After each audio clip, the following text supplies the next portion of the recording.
White knew exactly what he wanted as a teenager, to be a professional athlete. He played AAA midget hockey and was a star on his high school basketball team.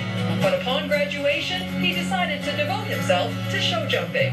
When it came down to it, I wasn't really big enough to play basketball or hockey, and I was starting to be quite successful with show jumping, so I decided to stick to that and put everything into that and move forward that way.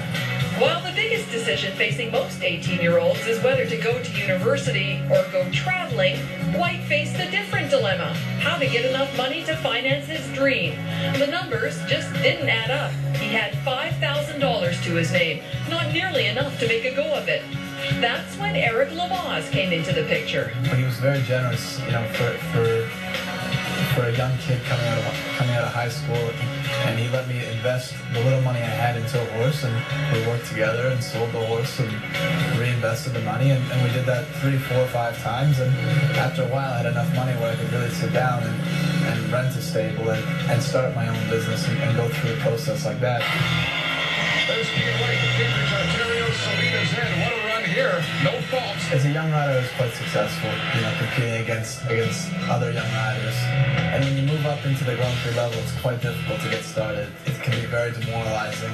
I've always been a very confident person in general, and I always believed that I was going to make it, that I was going to be good enough. Recently, there's been plenty of results to back that up. In November, he rode Selena's Z to victory at the Canadian Championships. In June, they went clear in the Keean Grand Prix to make the jump off. It's the kind of success that has White thinking Olympic team in 2012. But with the success of the Canadians last year, the kid knows he'll have to bring it if he's going to break through. They're some of the most competitive people, and they're all going to be around in 2012, that's for sure.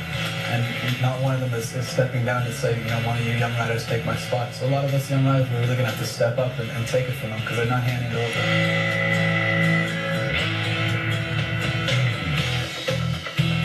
Well, you heard White describe starting his business 8 years ago with a rented stable. Earlier this year, he opened a brand new state-of-the-art facility in Rockwood, Ontario. Not bad for a 26-year-old.